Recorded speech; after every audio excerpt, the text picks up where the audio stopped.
Dave Branch joins me now on the New Zealand Harness Racing Show. Firstly, Dave, thank you very much for joining me. Yeah, thanks for having me.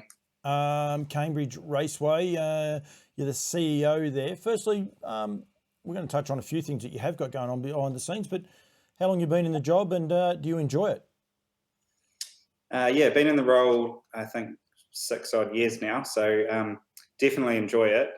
Has its challenges and I guess that's all part of it. But growing up, spent my whole life in harness racing. So and actually from Cambridge. So yeah, love it here and got some really exciting stuff happening, which keeps me busy. You're a local boy, so that makes it probably a little bit better playing at home, I suppose.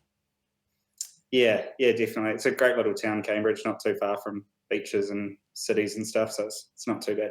I was fortunate enough when I was there for the Wheeling, so I was actually Cambridge took us there and showed us around. Beautiful little track, got some great amenities. It's a dual purpose track too. You got the greyhounds that race there as well.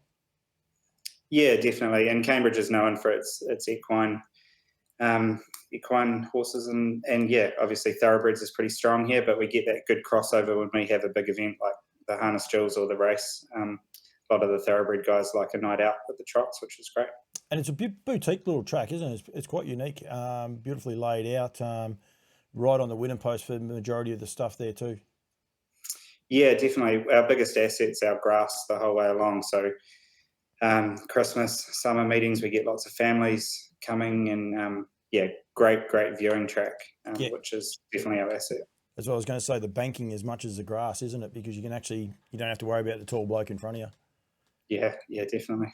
Very good. I met you and the crew. You've got a good team of people behind you as well, or alongside you. I shouldn't say behind you. I think they work alongside you at the Addington Cup.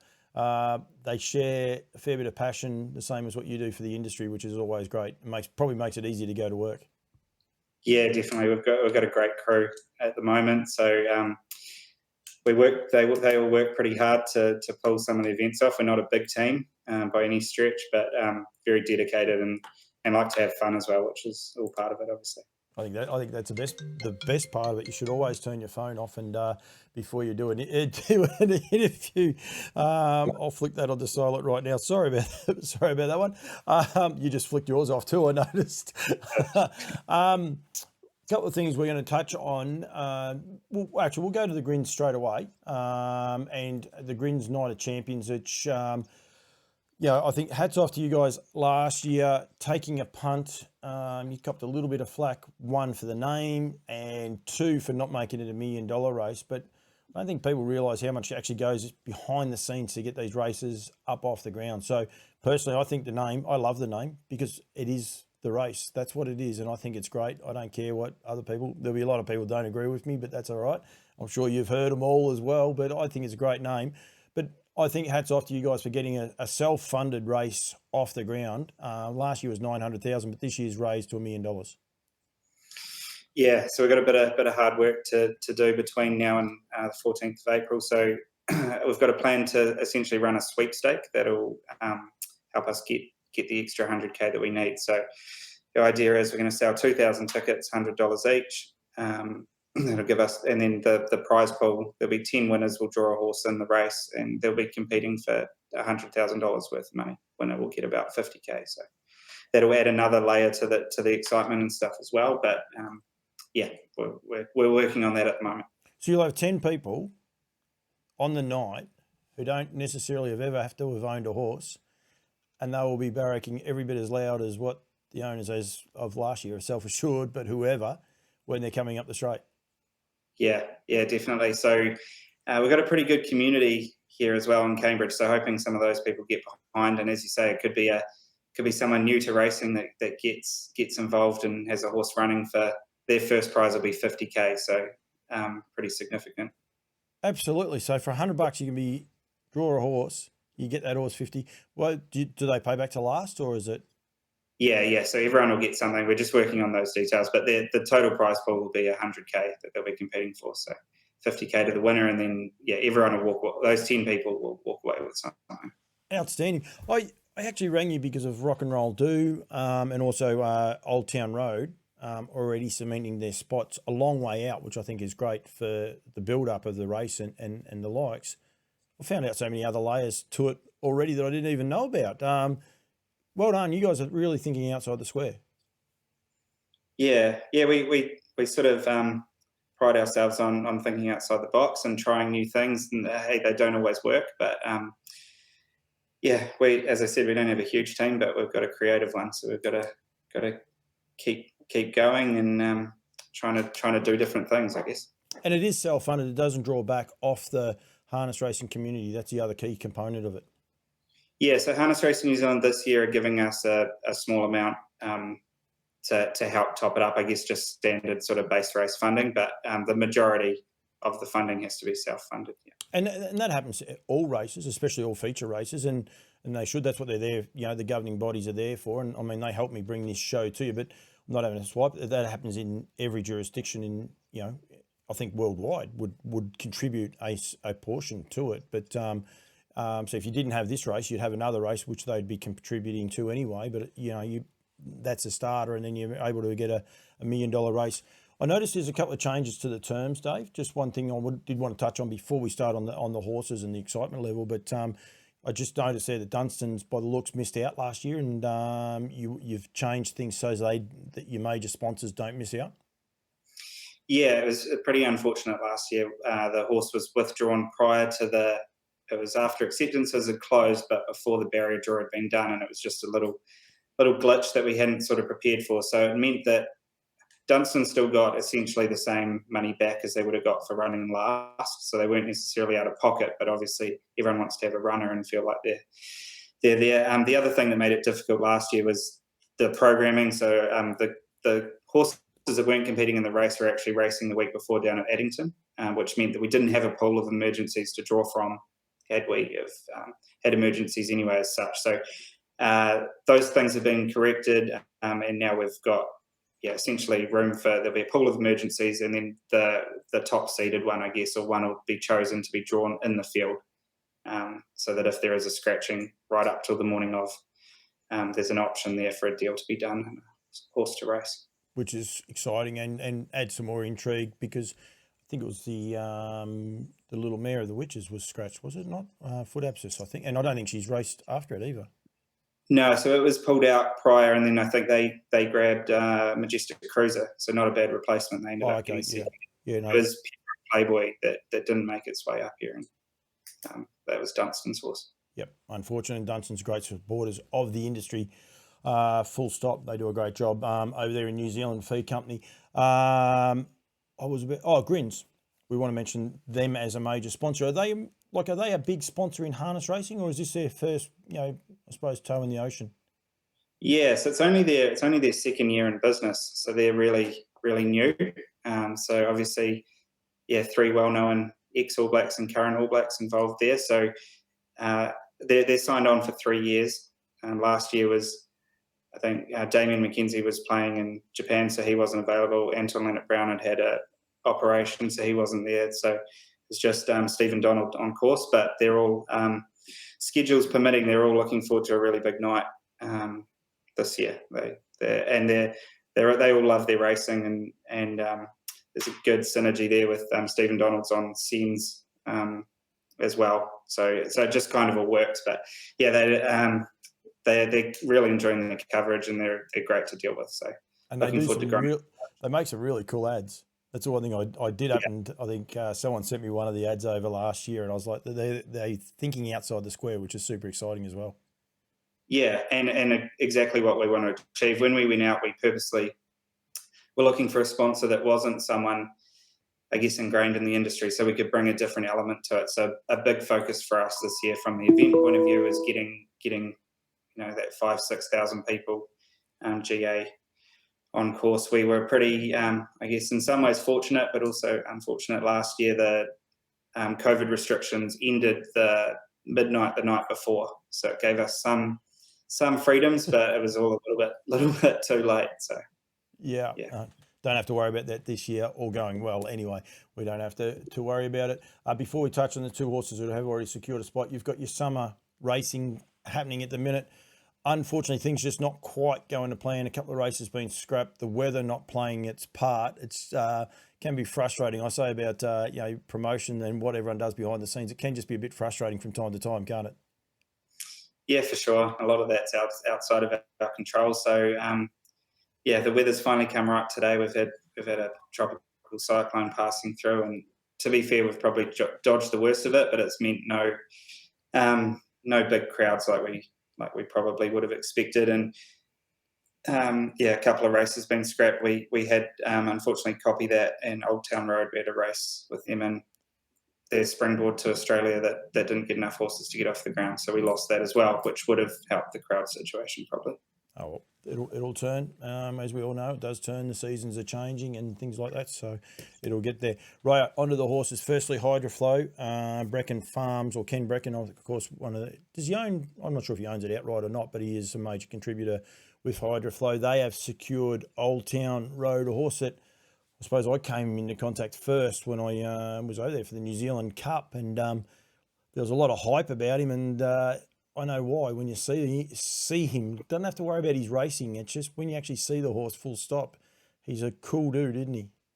Yeah, he's pretty little excitement machine, isn't he? So he came down and did a trial in between the races. I think Christmas Eve or the meeting we had after, and yeah, he just has that presence, and good to have Zach Butcher involved. Obviously, he'll be driving him, so good to have him involved in the race as well from a publicity point of view. And yeah, he's a real exciting addition, and great to get him locked in so early.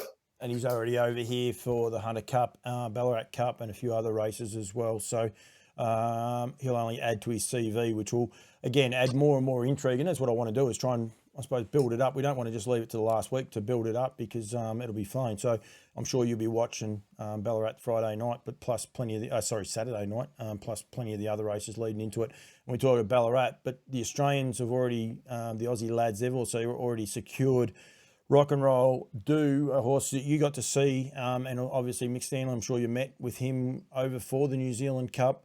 I know Mick spoke about afterwards about being better for the travel. So that's got to be one great, getting an Aussie horse going across there, but then also having someone that's been over there and got a New Zealand feel to him already with Mickey Stanley. So I'm sure you would have been rapt when you heard that they'd accepted, and the tie-in, I suppose, with the Aussies as well. Yeah, definitely. Bit of a different situation, obviously due to marketing or the laws over here around our TAB. We can't announce it as Ladbrokes being the slot holder, so that's why the name Aussie Lads. But they were the first on board, I think, when I floated the idea of the slot race with Dean Shannon, and that just sort of embraced it. So great to have them behind it. Last year they wanted to come over, but obviously COVID restrictions they weren't able to. So yeah, great to have them, and with an Aussie horse that I'm sure will add that extra level of excitement too. No, it does indeed. And Ladbrokes they're a little bit like the guys from Grins. Anyone watches their ads over here, they do it. I suppose they do some sensible ones, they do some silly ones, they have some fun. At the end of the day, they try to reach a greater audience, which is what our industry needs, full stop, isn't it? Yeah, absolutely. And I think that's what certainly our club, when we took this challenge on board, was the purpose of the race was trying to engage a new audience and use it as a great marketing tool for the industry. Yep, and that's what Campbell's Comments tries to do: reach different audiences, explain it to people as to what people are trying to do across there. Like I said, April's going to come around soon. It is still 4 months away, so actually it's probably 4 months today, is it not? 14th, I think you're racing. 14th, yeah. So 14th. Yeah, pretty close to. So it will come around quick, but we want to make sure people get enough build up and be aware of it, and might try and catch up. We might actually catch up with both horses, hopefully in the next week, and even put a bit of a feel back for you guys for the race, because I think it's awesome, and I think the way you guys are doing it over there, mate, you're very on the front foot at Cambridge. You try different things and the likes. There's also a little bit of a worry over there. We'll go to a little bit more back industry news, I suppose, but just with small fields, something that you guys have experienced recently, 4-horse fields and the likes, major racing, and it is a little bit of a worry. And you've actually asked for participants to get involved in a couple of industry forums. Yeah, so I guess on the back of those races that we lost and stuff, but it wasn't just that. There's a bit of a lot of uncertainty, especially in North Island harness at the moment. We've got small fields, where not as many race meetings. I know that the worry sort of extends through license holders, and yeah, we want to be seen to be helping however we can and being proactive and working with Harness Racing New Zealand and with participants in a positive way to get the industry back on track. So we've sort of taken the lead and are planning within the next few weeks to have a couple of forums, get an independent, good quality facilitator in to sort of run them and just get some feedback from industry participants so that we can take to Harness Racing New Zealand and give people a bit of faith that we're moving in the right direction is the key. I think it's great. I think sometimes when people see these things, they think, oh, it's like a public lynching, if you like, or, we want to have a big overthrow. That's not what you guys are about. You're actually about, potentially coming up with some ideas. And that's why you want a decent facilitator. I would imagine that someone that can facilitate, what could work, and hopefully what does work, and maybe changing some people's, I suppose, thoughts and the way they look at the sport. And when I say that, I don't mean the people coming to it, the people actually receiving that information too. It can work both ways, can't it? Yeah, definitely. And I think you touched on it, but it's not. We can be pretty good at shooting ourselves in the foot sometimes, yep. and that's why we've framed it in a way that it's not a bitch session. It's not a blame game. It's not pointing fingers. This is line in the sand. How can we move forward? We're all in it together. We all love the sport. We're all passionate and dedicating our lives to it. So how can we make sure it's sustainable? That's really the underlying reason for these forums. And even probably if you've got nothing to offer, Dave, it's probably the sort of thing that you want. You should go to it because you actually may have that, that last little piece of the puzzle, if you like, that some people come up with the idea, but so you encourage as many people to come there. If you just want to sit there and observe and take it all in, by all means do. But don't think that if you're going to rock up, you have to say something. You want people to go there and talk. But at the same time, if you have an idea, go there and put that idea up. There's no such thing as a silly question or a silly, that's one thing I've worked out with this. If you mention something, sometimes people come to you and say, oh, I'm glad you asked that question because I was too scared to. That's what you want, isn't it? You want people to be able to ask and try and drive the industry forward. Not try, we need to drive the industry forward. Yeah, definitely. I think, the key being we want to cast the net a bit wider too. So these similar things have been done with license holders and stuff before, but we want to pull in, sponsors and breeders and owners and make everyone feel like they're part of this, getting things back on track and that we're all in it together, which we are. So yeah, and I think that's exactly right. I mean, like the crux of this story was about the Grins race. You guys have been able to put $1 million race on. People can say it's doom and gloom. You guys have had the first $1 million harness race. We'll have the first $1 million harness race in Australasia. You had a $900,000 race, and for some reason people decided they'd criticise you over it. At the end of the day, you had a $900,000 race. We need people to be positive. Don't criticise people for having a crack. Help them. Try and get it to the $1 million, which you guys have done in your second year. So, yeah, I agree. I think it's hats off to you guys. And this show is brought to you by Harness Racing New Zealand. They're not shying away from it in any way. They know that we're bringing it up in the conversation. So they're aware of it. They're quite more than happy to help out and make sure that it is public knowledge that these forums are on and are out there. So that's the whole idea of it. Yeah, definitely. And as we purposely said that in the comms that we've put out so far, it's not a attack on Harness Racing New Zealand. It's working together. It's coming up with some positive, constructive ways that we can move forward. I'll give you a hint too. A lot of the people going, there'll be a lot of people watching because the issues are similar in Australia, albeit, it may not look it from the outside looking in. I'm fortunate enough to go to both sides, and it is an issue on both sides that we need to address and, look at how we can improve the sport and get it onto this, a bigger stage where, I believe it rightfully belongs. And I'm sure there's a lot of people in the industry feel the same way. Yeah, definitely. Sure. Dave, thank you. Won't be the last time we talk. We're going to do some regular updates and that going right through to the Grins and probably afterwards as well. But yeah, thank you very much for giving me a bit of time and joining the show. And we'll probably touch base after on the forums, at some stage when the dust settles, maybe on those. But anytime we get some more updates, I'll be getting you in and looking after your sponsors and must say well done to all the sponsors getting behind it as well, especially Hydroflow and Aussie Lads right at the minute, because they're secured their 2 slot holders. So well done to those guys, and we'll keep regular updates going, mate. Awesome. Thank you very much. Thank you very much, Dave.